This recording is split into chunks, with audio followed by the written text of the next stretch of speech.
It's been a mentally exhausting week of news since the war broke out. We have seen airspace closure, we have seen rising fuel prices, and all the uncertainties. In this video, the expert gonna speak out how all this is gonna affect aviation. Russian airplanes are currently banned from accessing European Union, Canadian, and the US airspace. Russia has also put restrictions on Western country airplanes using Russia's airspace.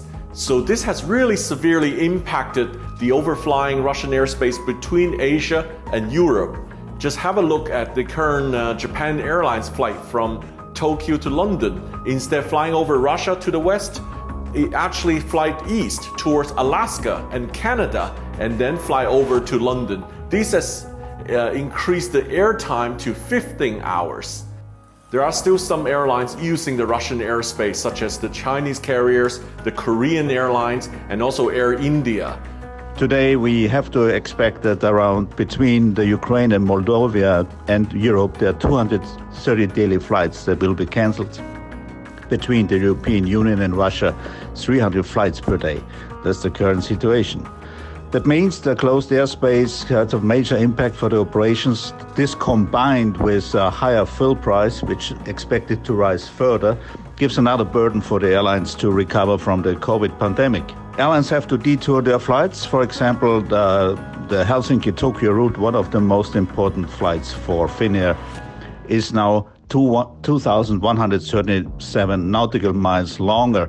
That takes 286 minutes longer flying time, and Finnair needs now 13 hours flying time instead 9 hours or 9:30 from Helsinki to Tokyo. That also means for Frankfurt-Tokyo, another major route, 1,070 nautical miles detouring with around 140 minutes extra flying time. Russia expect to have around 400 million euros per year in getting fees to overfly the Russian airspace.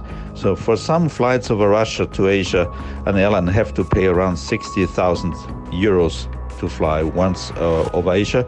So that's why the detours to via other nations like Central Asia can be cheaper in terms of overfly fees, but you need more gasoline, more kerosene, so that makes it again more expensive. Manufacturers like Airbus, Boeing, and Embraer has all pulled out service from Russia. Russian airlines are prohibited from buying airplanes, spare parts, equipment, or services from the manufacturers. This is a serious blow to all the Russian airlines. Russia is less than 5% of total global commercial air travel. That only tells part of the story. Cutting off product support, spare parts, even navigation charts means that Russian airlines are likely to crumble in much the same way that Iran's airlines have been in the decades that followed 1979. Most of the roughly 950 airplane fleet is leased, meaning rented, to Russian airlines. About 500 of those aircraft are leased by international lessors based in places like Ireland, Singapore, and the US. And the Western sanctions require them to curtail their business in Russia by March 28th. What we're looking at is a likely cannibalization of the existing fleet using active aircraft for spare parts going forward. These aircraft will never fly again outside of Russia. One of the main companies which suffering a lot will be the international aircraft leasing companies. You have to imagine that Russia have around 49,000 domestic flights last January, and you have around 60,000 domestic flights during summer.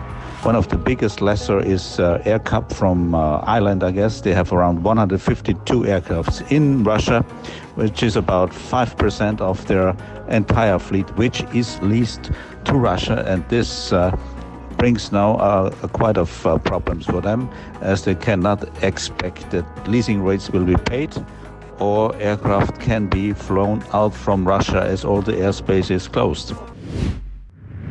There are many advantages using VPN. Personally, I use Surfshark VPN to bypass internet censorship, to find cheaper travel, and to secure my data. Internet censorship is a huge pain when you're traveling to another country where social media like Facebook, YouTube, and Google Mail is blocked.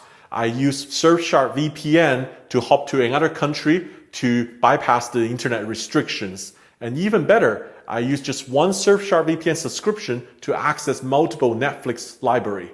With the help of Surfshark VPN, I can also connect to another country to find cheaper air ticket, cheaper hotel, and cheaper rental car. Just like many frequent travelers, we often travel and use public Wi-Fi at a hotel or the airport. They're not secure. When I want to send sensitive information, I use Surfshark VPN to encrypt and secure my data.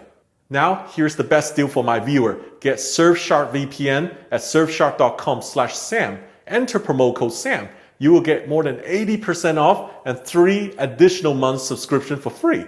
This video is sponsored by Surfshark.